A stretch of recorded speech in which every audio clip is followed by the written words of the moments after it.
Bismillahirrahmanirrahim. Assalamualaikum warahmatullahi wabarakatuh. Alhamdulillahi rabbil alamin. Wassalatu wassalamu ala asyrafil anbiya'i wal mursalin nabiyyina Muhammadin wa ala alihi wa ashabihi wa man tabi'ahum bi ihsanin ila yaumiddin, amma ba'd. Puji syukur senantiasa kita aturkan kepada Allah Subhanahu wa Ta'ala atas segala kenikmatan yang tak henti-hentinya Allah berikan kepada kita semua. Salawat dan salam juga semoga senantiasa pula kita kirimkan, kita ucapkan untuk Rasulullah Sallallahu Alaihi Wasallam serta para keluarga beliau bersama para sahabat-sahabat beliau. Bapak Ibu jamaah Masjid Al-Mubarak Trika, semoga senantiasa dirahmati Allah Subhanahu wa Ta'ala. Kembali kita melanjutkan insyaallah taala kajian kita merujuk pada kitab Fiqhul Muyassar, yang mana kita sudah berada pada Al-Babus Sabi', yaitu bab yang ketujuh terkait tentang fi sholatil jama'ati, terkait pembahasan tentang sholat jamaah ya. Wa fihi masail ya. Pada pembahasan sholat jamaah ada beberapa masalah, permasalahan yang perlu kita bahas terkait tentang sholat berjamaah. Al-mas'alatul ula, bagian pertama, fadlu sholatil jama'ati wa hukmuha, keutamaan sholat berjamaah dan hukum daripada sholat berjamaah itu sendiri. Kata penulis rahimahullah ta'ala, sholatul jama'ati fil masajidi sya'iratun azimatun min sya'airil Islam, bahwasanya sholat berjamaah di masjid merupakan salah satu syiar Islam yang paling agung. Wattafaqal muslimuna ala anna ada'is shalawatil khamsi fil masajid min a'zamit ta'at, dan seluruh kaum muslimin ya, tanpa ada perbedaan itu sepakat bahwasanya menunaikan sholat 5 waktu di masjid secara berjamaah itu merupakan ketaatan yang paling agung, merupakan ketaatan yang paling besar di sisi Allah Subhanahu wa Ta'ala. Faqad syara Allahu li hadhihi al-ummah al-ijtima' fi awqatin ma'lumah ya. Dan sungguh Allah Subhanahu wa Ta'ala itu telah mensyariatkan bagi umat ini kumpul-kumpul pada waktu-waktu tertentu. Jadi ada memang pensyariatan yang mana kita disyariatkan untuk berkumpul pada waktu-waktu tertentu. Di antaranya adalah as-shalawatul khams. Di antaranya ketika kita melakukan atau menunaikan sholat 5 waktu, tentunya secara berjamaah.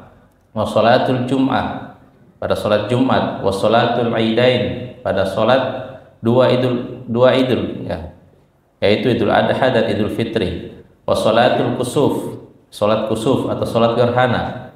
Wa a'zamul ijtima'at wa ahammuha al-ijtima' bi Arafah, dan kumpul-kumpul yang paling agung ya, yang paling afdol, yaitu kumpul-kumpul pada saat di Arafah, yakni ketika kita wukuf di Arafah ya.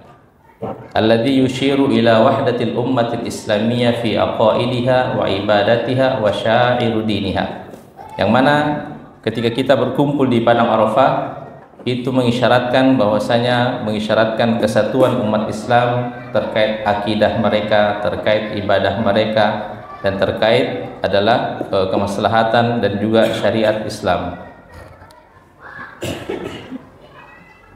Wa hadhihi al-istima'at al-'azimah fil Islam li ajli masalihil muslimin ya, kata penulis.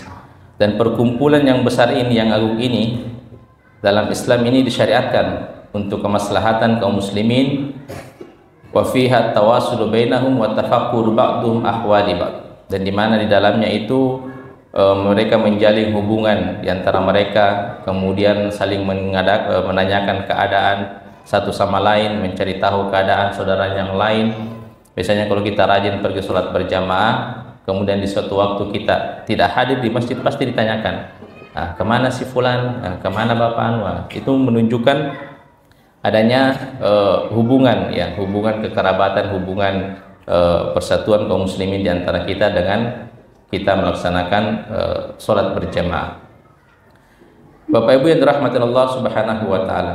Jadi itulah di antara beberapa keutamaan ketika kita melaksanakan atau menunaikan sholat 5 waktu, kewajiban sholat 5 waktu dengan berjamaah di masjid.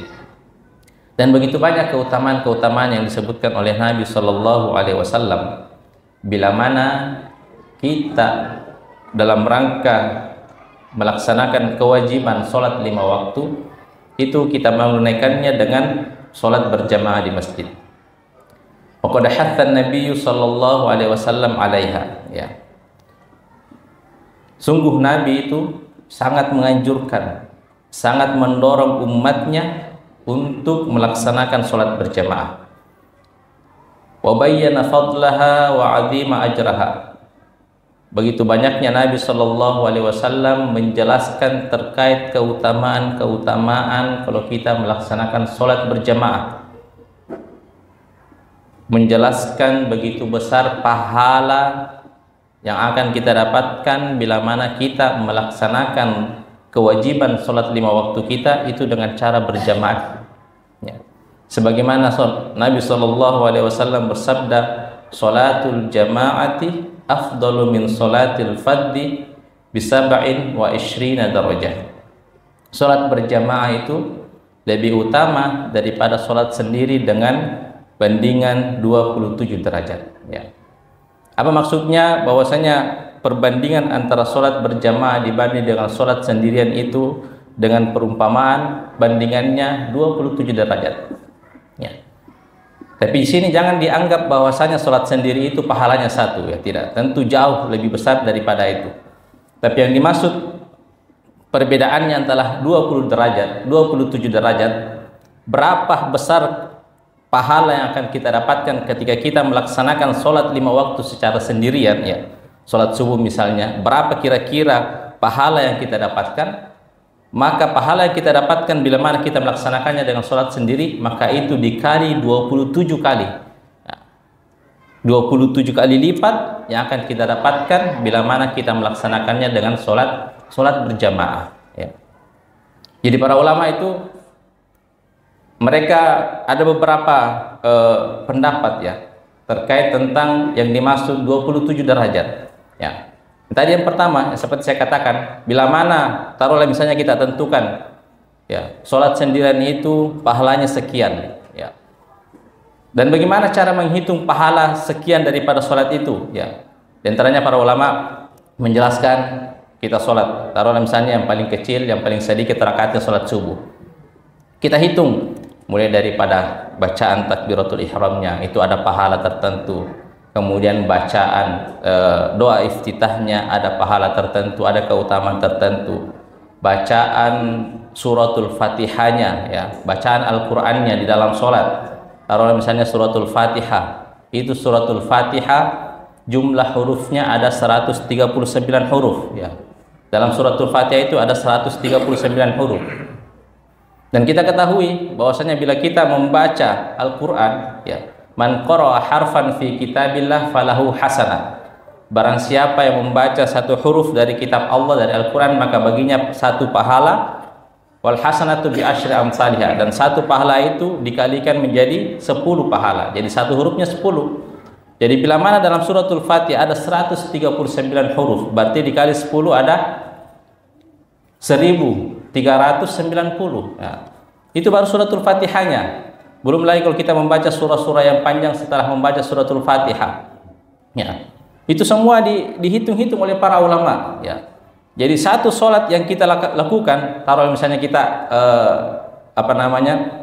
kita bulatkan saja, satu sholat kita pahalanya 5.000 misalnya, sesuai hitungan kalkulator. Tapi tentunya pahala di sisi Allah jauh lebih itu, dengan kemahamurahannya Allah Subhanahu wa taala. Taruh misalnya seperti itu, 5.000 pahala satu kali sholat, ya. Tapi bila mana kita melaksanakannya dengan berjamaah, ya, dikali 27 derajat, 27 kali lipat, berarti 5.000 dikali 27 berapa itu? Ya. Berapa kira-kira itu? Ya. Banyak. Ya. Banyak. Andaikan pahala itu Allah langsung tampakkan, Allah langsung berikan cash, ya. Misalnya setiap kita selesai sholat, assalamualaikum, tiba-tiba di kantong ada uang 500.000 rupiah, ya. Kalau misalnya kita sholat sendirian 5.000 rupiah, nah, tapi kalau sholat berjamaah 500.000 rupiah seumpama, saya yakin tidak ada orang yang sholat di rumahnya sendirian, ya. Ya. Ya. Itu satu sekali sholat, ya, dikali 5 kali sholat dalam sehari, ya, dikali 30 hari, ya, tidak ada yang orang kerja, ya. Saya pernah kejadian, ya, masih ingat waktu ketika kuliah. Ada teman orang Cirebon, ya. Kebetulan saya diajak ke kampungnya, ya. Saya berangkat ke kampungnya, liburan kuliah ke Cirebon sama teman saya itu, teman kuliah. Sampai di sana malam, ya, malam. Pas besoknya dibangunkan pergi sholat subuh. Sampai di masjid kaget. Saya berangkat ke masjid itu belum azan, ya. Anggaplah istilahnya matarahim orang, salawatan orang, ya. Saya sampai di masjidnya sudah mulai full. Saya berada di saf yang keempat, ya. Tapi teman saya itu belum karena jelaskan, ya, kenapa bisa di sini cepat orang full masjidnya, cepat orang datang sholat, ya. Sudah sholat, sudah zikir, tidak ada orang yang meranjak, ya, meninggalkan tempatnya. Ternyata selesai sholat, yang punya masjid itu dia bagi-bagikan uang orang yang datang pergi sholat berjamaah, 10.000 satu orang. Itu di tahun 2012, 10.000 satu orang. Saya bertanya, selalu seperti ini? Bilang, iya, selalu seperti ini. Pokoknya 5 waktu. Setiap orang yang datang sholat berjamaah dikasih 10.000. Ya. Bayangkan kalau kita pergi, baru kita bawa Tommy Nata 3 orang, ya, atau 4 orang kita bawa Nata. Lumayan 50.000 satu kali sholat. Ya. Nah, saya bertanya, berapa tahun ini berlangsung seperti ini? Katanya sudah ada 2 tahunan lebih, ya. Saya tidak tahu sampai sekarang apakah masih berlaku itu. Yang begitu, ya.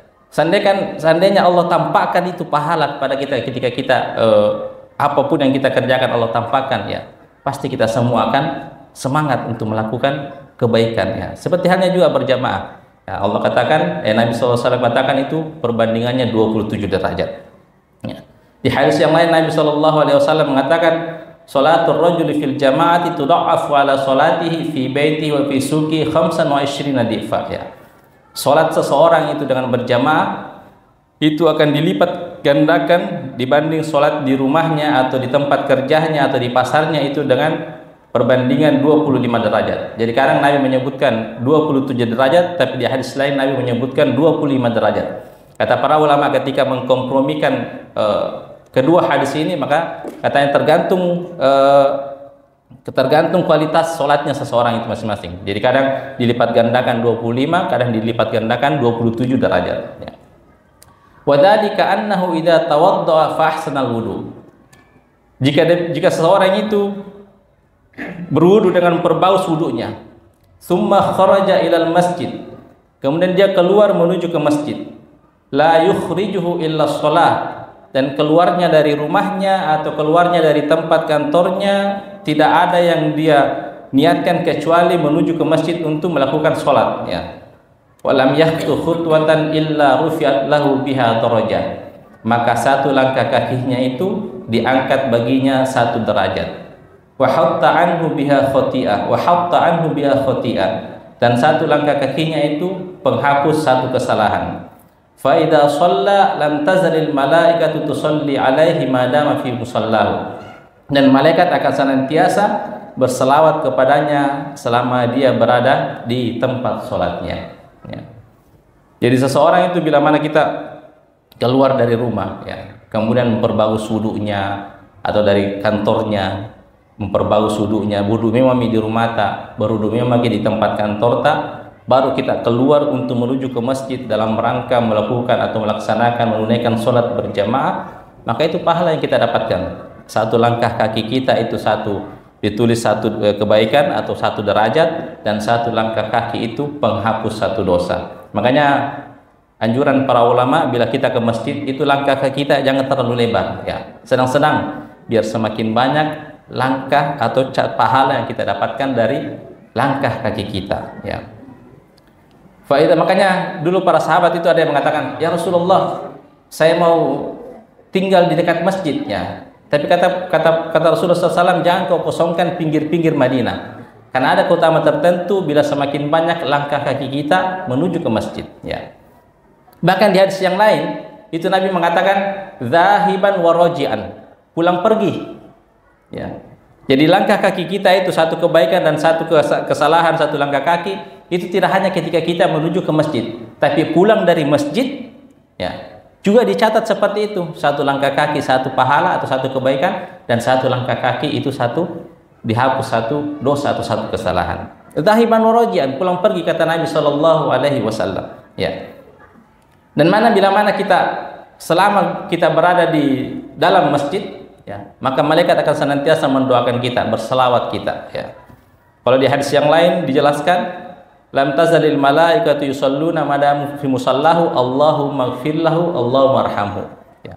Malaikat akan senantiasa mendoakan dia selama dia berada di musallahnya, di tempat sholatnya, Allahumma ighfir lahu Allahumma arhamhu, ya Allah ampunilah hambamu ini, ya Allah rahmatilah dia. Itu akan senantiasa berulang-ulang, ya. Doa malaikat akan senantiasa berulang-ulang selama kita berada di masjid, ya. Nah, seperti saat sekarang kita ini, ya, sambil kajian, sambil menunggu ditunaikannya waktu sholat isya, nah, kita berada di masjid melakukan kebaikan, tidak melakukan hal sia-sia. Dan selama wudu kita tidak batal, malam yuhdith, kata Nabi, selama wudunya tidak batal, maka doa malaikat akan senantiasa terucap untuk kita, Allahumma ighfir lahu Allahumma arhamhu, ya. Kalau kita memang ingin baca-baca itu kita ingin sebutkan hadis-hadis terkait keutamaan sholat berjamaah, itu begitu banyak Bapak Ibu, ya. Sebagaimana Nabi SAW bersabda, jadi saya ada kumpulkan ini sebagai motivasi bagi kita, ya, penyemangat, kan begitu. Tips bila mana kita ketika dilanda rasa malas untuk melakukan ibadah, ya, ketika kita datang sifat malas untuk pergi ke masjid melakukan sholat berjamaah, maka yang menjadi anjuran oleh para ulama adalah kita mengingat-ingat keutamaannya, ya. Jangan kau malas, kalau pergi ke sholat berjamaah ini mudapat, ini keutamaannya, ini pahalanya, ya. Begitu juga ketika kita ingin melakukan suatu dosa, maka yang diingat adalah ancaman-ancamannya, ya. Jadi ada namanya, sebagaimana di kajian malam Selasa oleh Ustaz Yasin, ada namanya at-targhib wa tarhib, ya.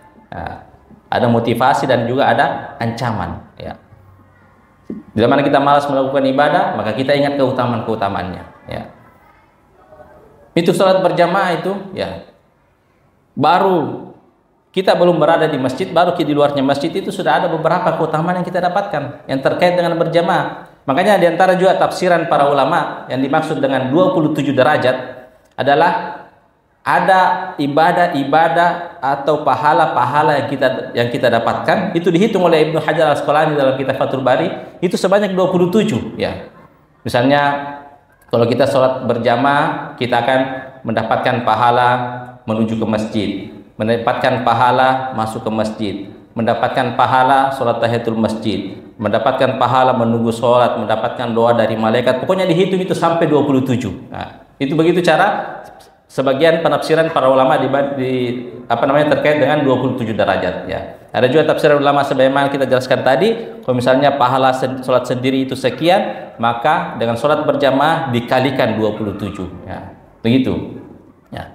Tapi intinya begitu banyak keutamaan bila mana kita melakukan sholat berjamaah di masjid, ya. Jadi kita sebutkan dulu keutamaan-keutamaannya. Nanti kita masuk hukum, ya. Apa hukumnya sholat berjamaah, ya. Di antaranya adalah, jadi kita masih berada di luar masjid. Kata Nabi SAW,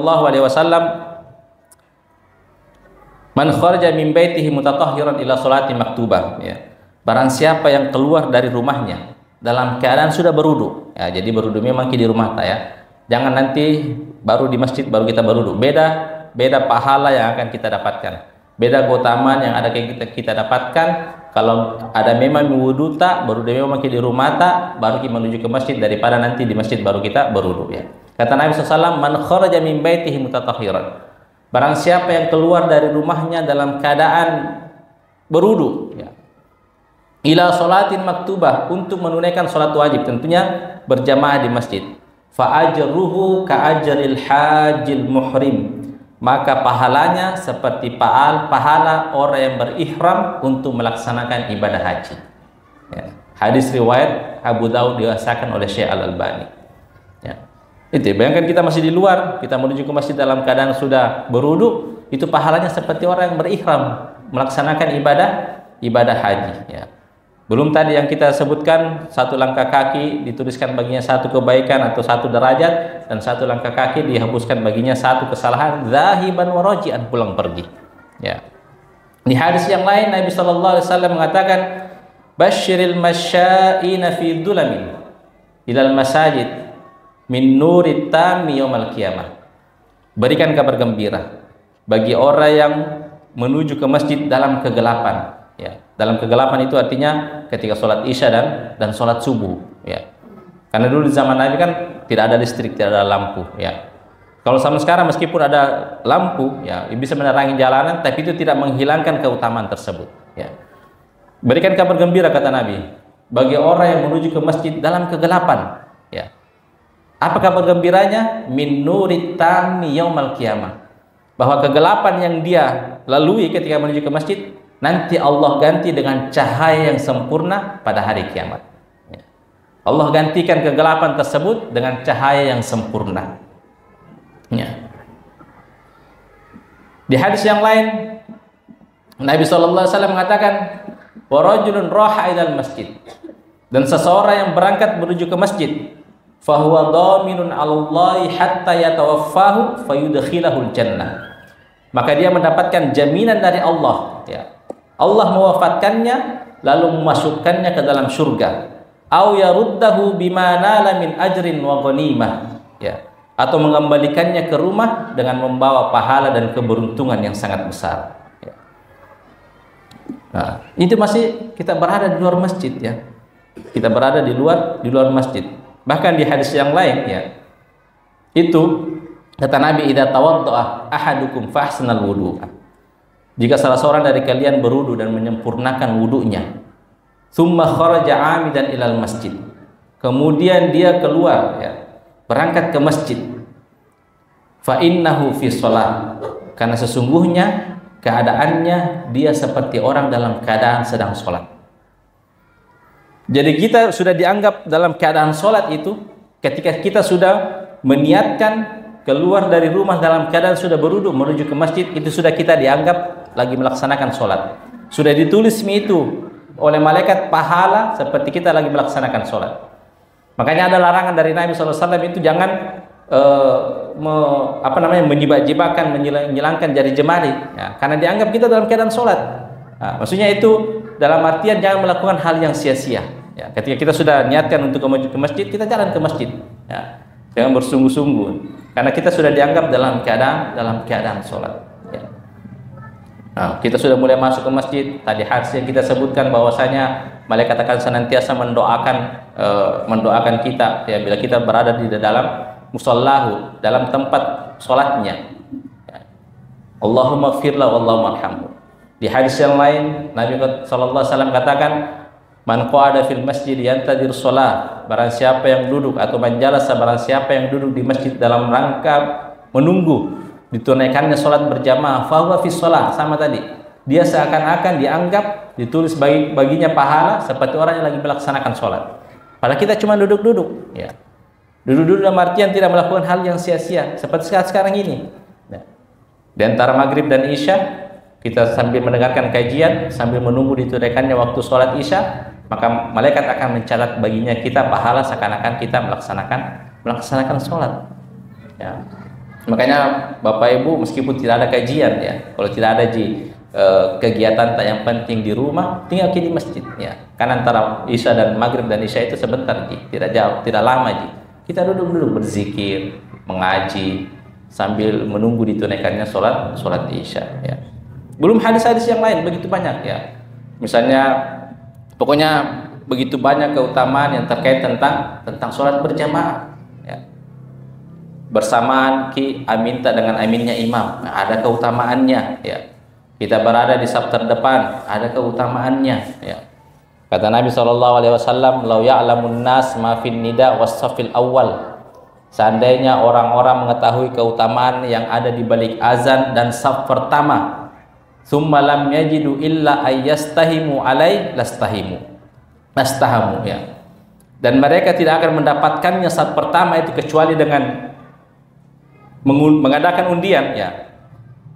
Misalnya di loti ya, siapa kira-kira yang harus mendapatkan saf pertama, pasti mereka akan mengadakan undian ya. Saking besarnya pahala kalau kita berada di saf pertama. Dan tentunya itu semua terkait dengan sholat berjamaah. Innallaha wa malaikatahu yusholluna 'alas suhufil awal. Sesungguhnya Allah Ta'ala dan malaikatnya berselawat untuk orang-orang yang berada di saf pertama ya. Itu semua yang tidak akan bisa kita dapatkan bila mana kita melakukannya atau melaksanakannya sholat sendirian di rumah ya. Sholat sendirian di rumah ya. Jadi begitu banyak keutamaan kalau kita ingin sebutkan, Masya Allah, luar biasa ya. Idza qala al-imam ghairil maghdubi alaihim waladdallin. Jika imam berkata, kata Nabi SAW, ghairil maghdubi alaihim waladdallin, faqulu amin, maka ucapkanlah amin ya. Fa innal malaika, karena sesungguhnya malaikat itu berkata amin. Wa innal imam yaqulu amin. Faman wafaqa ta'minahu ta'minal malaika ghufira lahu ma taqaddama min dambi. Barang siapa yang mengucapkan amin bersamaan dengan aminnya para malaikat, ghufira lahu ma taqaddama min dambi, maka dosanya yang telah lalu akan diampuni. Hadis riwayat Imam Bukhari dan Muslim ya. Intinya ini semua akan kita dapatkan terkait dengan sholat berjamaah. Jadi sungguh merugilah orang-orang yang tidak melaksanakan sholat berjamaah di masjid ya. Sholat berjamaah di masjid, makanya bagaimana para ulama dahulu itu semangat sekali menjaga sholat berjamaahnya ya. Sebagaimana dikisahkan Sa'id bin Musayyib yang salah seorang ulama besar di zaman tabi'in itu, beliau menurut muridnya tidak pernah meninggalkan sholat berjamaah selama 40 tahun. Selama 40 tahun. Ada juga Imam Qatadah rahimahullah ta'ala ya, itu dikisahkan tidak pernah masbuk selama 30 tahun. Tidak pernah ketinggalan takbirnya imam ya, takbiratul ihramnya imam ya. Ada juga ulama itu kalau misalnya dia sudah mengangkat kapaknya, wase-wasenya untuk menebang kayu ya, kayu bakar, tiba-tiba bersamaan dengan azan, pasti dia letakkan. Tidak ada pukulkan itu wase-wasenya ya. Langsung dia letakkan ya. Artinya bersegera menuju ke masjid untuk melaksanakan sholat berjamaah ya. Ya. Itulah beberapa yang mungkin kalau kita tambah begitu banyak, luar biasa. Kita ingat ketika azan berkumandang, kemudian kita diasyikkan mungkin dengan menonton dan lain sebagainya, maka yang kita ingat adalah begitu banyak keutamaan atau pahala yang besar yang kita sia-siakan bila mana kita tidak melaksanakan sholat berjamaah di masjid ya. Kemudian Bapak Ibu yang dirahmati Allah Subhanahu wa taala ya. Saya ada 10 menit ya, kita 5 menit lagi. Hukum sholatul jamaah ya. Hukum daripada sholat berjamaah. Para ulama itu bersepakat ya tentang agungnya syariat daripada sholat berjamaah. Yang menjadi khilaf yang kuat ya, khilaf yang berkepanjangan adalah apa hukum daripada sholat berjamaah itu sendiri ya. Jadi ada ulama di antara 4 mazhab itu berbeda-beda pandangan mereka rahimahumullah, pendapat mereka terkait tentang hukum sholat berjamaah ya. Ada yang mengatakan bahwasanya sholat berjamaah itu adalah merupakan syarat sah sholat wajib. Artinya bila mana ada orang melaksanakan sholat ya, sendirian tanpa ada uzur syar'i, maka itu sholatnya tidak sah ya. Itu ada pendapat yang mengatakan begitu ya. Jadi dia masuk dalam syarat sah sholat. Jadi pokoknya sholat 5 waktu itu harus dilaksanakan dengan sholat berjamaah. Ya, itu sebagian pendapat para ulama. Ada ulama yang mengatakan hukum sholat berjamaah itu adalah fardu ain. Ya, fardu ain ya. Di antaranya adalah Imam Ahmad bin Hambal dan ini yang dipilih oleh penulis ya, oleh penulis kitab Fiqhul Muyassar. Fardu ain. Artinya bila mana ada orang yang sholat ya, tapi dia tidak melaksanakannya dengan berjamaah tanpa ada uzur, tidak ada uzurnya ya. Misalnya dia tidak sakit dan lain sebagainya, tapi dia melaksanakannya dengan sholat sendirian, sholatnya sah, tapi dia berdosa karena meninggalkan sholat berjamaah. Itu yang dimaksud dengan fardu ain. Ya. Ada yang mengatakan sholat berjamaah itu adalah fardu kifayah. Ya. Fardu kifayah, dan itu yang dipilih oleh Al-Imam Syafi'i. Ya. Imam Syafi'i. Artinya bila mana dalam satu kampung itu ya, sudah ada orang yang menunaikan sholat berjamaah, maka sebagian yang lain itu sudah gugur kewajiban ya. Yang melaksanakan sholat berjamaah mendapatkan keutamaan, dan yang tidak melaksanakan sholat berjamaah itu tidak mendapatkan dosa dan tidak mendapatkan keutamaan daripada sholat berjamaah ya. Ada juga ulama yang berpendapat bahwasanya sholat berjamaah itu hukumnya sunnah yang sangat ditekankan, sunnah muakkadah ya. Sunnah yang paling ditekankan, dan itu yang pendapat mayoritas di Indonesia ini, Mas, yang pendapat terkait sholat berjamaah itu yang dipegang oleh mayoritas di Indonesia. Saya tidak tahu kenapa di Indonesia ini yang dipilih adalah sunnah muakkad, padahal Imam Syafi'i itu mengatakan fardu kifayah. Ya. Artinya kalau dilaksanakan tidak apa-apa, ya. Kalau dilaksanakan tentunya mendapatkan pahala yang sangat besar, ya. Ya. Tapi penulis Fiqhul Muyassar itu menyebutkan bahwasanya sholatul jamaah wajibah fi shalawatil khams ya. Salat berjamaah itu wajib dalam ketika melaksanakan salat 5 waktu ya. Dan nanti disebutkan di sini dalil-dalilnya mengapa di hukumnya sampai ke dalam tahap derajat wajib ya, derajat wajib. Ada dalilnya dari kitab, dari Al-Qur'an, dan banyak dalilnya dari As-Sunnah ya. Ya. Di antaranya ya yang menjadi yang diambil dalil sehingga waqad dalla ala wujubiha ya, sehingga menjadikan pendapat bahwasannya salat berjamaah itu wajib ya, fardu ain ya. Sebagaimana firman Allah Subhanahu wa taala, wa idza kunta fihim fa aqamta lahumus sholata faltakum taifah ya. Dan apabila engkau Muhammad berada di tengah-tengah mereka para sahabatmu ya. Ini ketika dalam medan perang ya. Lalu engkau hendak melaksanakan sholat bersama-sama mereka, maka hendaklah sekelompok mereka dari mereka berdiri sholat besertamu. Artinya meskipun dalam kondisi perang itu, Allah Subhanahu wa taala tetap menyuruh Nabi SAW itu melakukan sholat dengan berjamaah bersama para sahabat ya.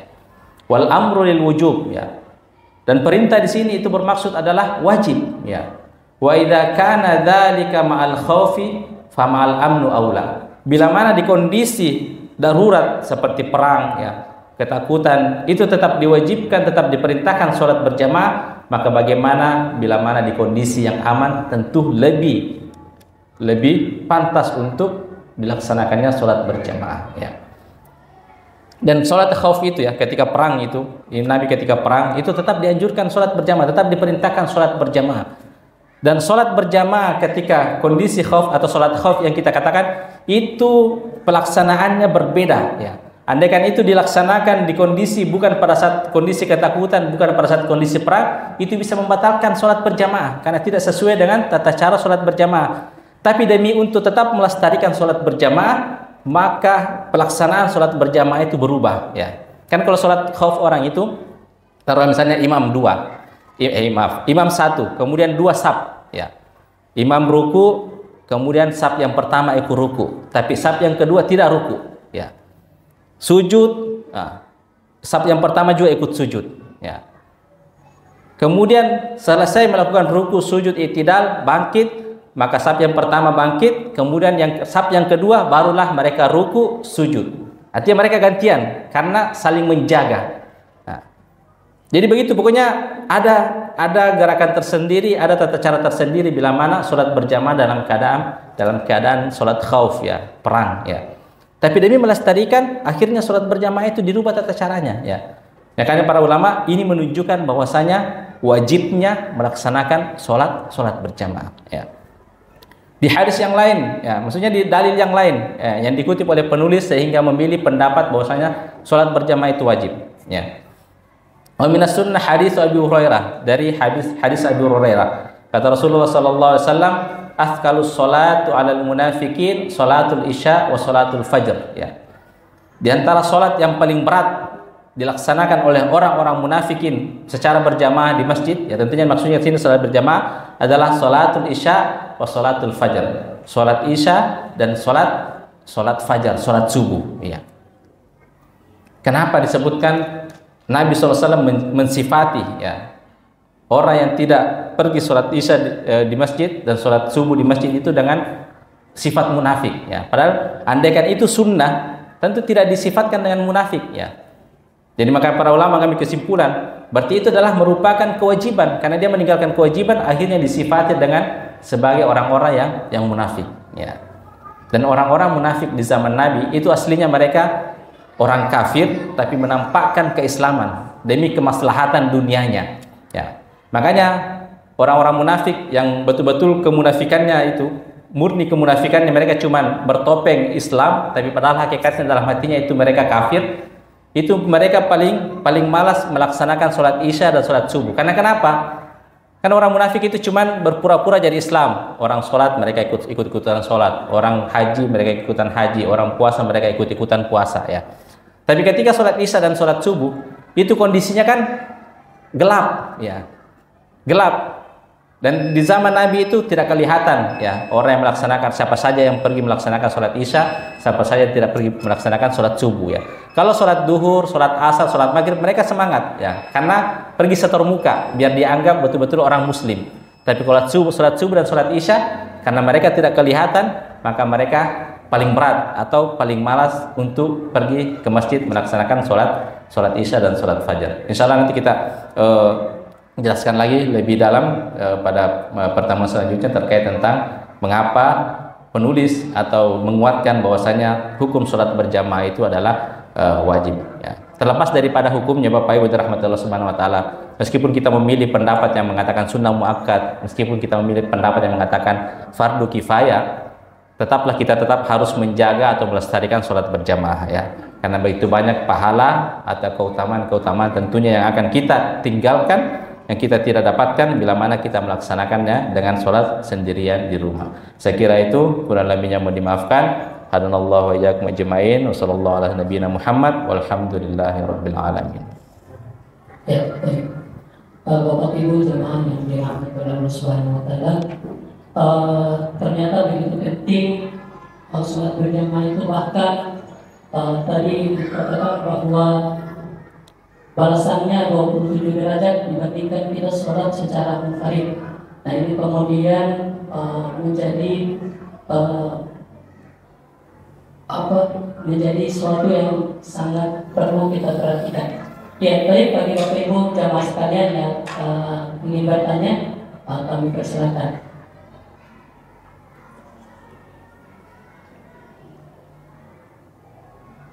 Ya. Mungkin ibu-ibu atau bapak-bapak yang ingin bertanya.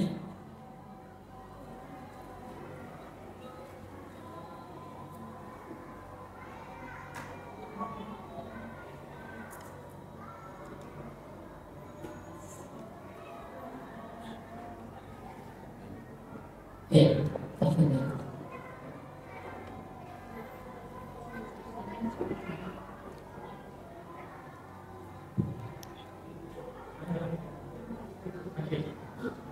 Romantik.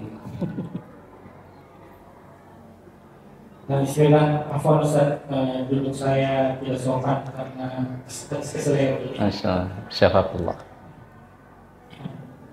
Saya mau nanya Ustaz, saya pernah baca hadis bahwa sebaik-baik sholat untuk perempuan itu adalah di rumahnya. Apakah kalau dengan perempuan itu sholat di rumah, apakah dia mendapatkan keutamaan 27 derajat juga, dan apakah sholat, walaupun mungkin sholatnya perempuan itu di rumah, apakah memang dipersyaratkan juga mereka melaksanakannya tepat waktu? Ya. Ya. Oh ya. Itu nanti ada pembahasannya di sini, tapi tidak apa-apa. Terkait perempuan ya, memang yang diwajibkan di sini adalah laki-laki yang balik ya. Laki-laki yang balik ya. Tapi terkait wanita itu kata Nabi SAW kepada para sahabiah ya. Kata Nabi, saya tahu ya, kalian ingin sholat bersamaku ya. Tapi kata Nabi, wa buyutuhunna khairul lahunna. Tapi sholat di rumah kalian itu lebih baik bagi kalian ya. Tapi di hadis yang lain Nabi juga mengatakan la tamna'u ima Allahi ilal masajid. Janganlah kalian melarang hamba-hamba Allah yang wanita itu menuju ke masjid. Tentunya untuk melakukan sholat berjamaah. Nah, kalau dikatakan apakah misalnya perempuan itu ketika sholat di rumahnya ya, karena mengikuti hadis yang mengatakan wa buyutuhunna khairul lahunna, dan sholat di rumah kalian itu lebih baik bagi kalian, apakah kamu tetap mendapatkan keutamaan sholat berjamaah yang kita sebutkan tadi? Wallahu ta'ala alam. Tapi ketika Nabi mengatakan wa buyutuhunna khairul lahunna, bila mana di rumah-rumah kalian lebih baik daripada bagi kalian, tentu Allah menyiapkan pahala yang lebih baik mungkin daripada pahala yang disebutkan tadi tentang keutamaan ya. Adapun bagaimananya, berapanya, wallahu ta'ala alam. Itu cara Allah ya. Kita tidak perlu mengetahui bagaimana cara Allah membalas atau memberikan pahala ketika disebutkan dan rumah-rumah kalian lebih baik bagi kalian ya. Karena itu kenapa di zaman Nabi disebutkan seperti itu ya. Karena zaman Nabi ingin menghilangkan kemudaratan bagi para wanita ketika ingin pergi ke masjid ya, karena pada saat itu kan banyak gangguan. Dan juga Nabi SAW, saya pernah membaca penjelasan para ulama, dan juga kualitas sahabat kan tidak diragukan. Bagaimana kualitas bacaan mereka, bagaimana kualitas mungkin kehusyuan mereka ketika sholat di rumahnya ya. Kalau kita ingin bandingkan dengan di zaman sekarang ya, makanya ada beberapa ibu-ibu itu ketika dia mengatakan seperti itu ya, saya khawatir kalau saya sholat di rumah itu Ustaz, tidak sah sholatku ya. Mungkin dari segi bacaan Al-Fatihahku ya, dari segi ini dan lain sebagainya. Jadi saya lebih aman, lebih nyaman, lebih tenang bila mana saya sholat berjamaah di masjid ya. Tapi yang mana pada intinya ya, kita kembalikan kepada masing-masing daripada ibu-ibu sekalian ya, tahu kualitas dirinya. Bila mana ingin mendapatkan kesempurnaan, mungkin dia anggap kalau saya sempurna sholat di masjid berjamaah ya, saya merasa tenang dan mungkin saya merasa tidak khawatir terkait tentang sahnya sholat saya. Kalau misalnya sholat di rumah, kalau dikatakan tadi apakah kita mendapatkan 27 derajat, mungkin kita katakan mungkin bahkan bisa mendapatkan lebih baik daripada itu. Sebagaimana klaim Nabi, wa buyutuhunna khairul lahunna, dan di rumah-rumah mereka itu lebih baik bagi mereka. Allah ta'ala alam. Ya, baik. Ya, saya lagi yang ingin bertanya, Bapak dan Ibu. Kira cukup. Ya, mungkin sudah tidak ada Ustaz. Ya. Closing statement Ustaz sebelum kita akhiri kajian kita. Ya, Bapak Ibu yang dirahmati Allah Subhanahu wa taala, begitu banyaknya Allah Subhanahu wa taala yang Allah berikan, Allah janjikan kepada kita hamba-hambanya bila mana kita senantiasa melakukan kebaikan, dan diantaranya itu adalah kita melaksanakan sholat berjamaah di masjid ya. Orang muslim yang bijak, orang mukmin yang cerdas itu akan memilih mana amalan-amalan yang ringan dilakukan tapi pahalanya begitu besar, keutamaannya begitu banyak yang akan didapatkan bila mana kita melaksanakan amalan kebaikan tersebut ya. Salah satunya adalah ya sholat berjamaah ya. Sholat berjamaah itu meskipun nanti kita ke masjid ketika ditunaikannya sholat berjamaah ya 5 menit ya, alhamdulillah kita sudah mendapatkan beberapa keutamaan ya. Dan insya Allah pada pekan selanjutnya kita menyempurnakan dalil-dalil yang menjadikan mengapa sholat berjamaah itu dianggap wajib oleh sebagian ulama. Dan bahkan disebutkan bahwasanya itu adalah pendapat yang terkuat ya. Saya kira itu hadanallahu wa iyyakum ajmain. Subhanakallahumma bihamdika asyhadu an la ilaha illa anta astaghfiruka wa atubu ilaik. Assalamualaikum warahmatullahi wabarakatuh.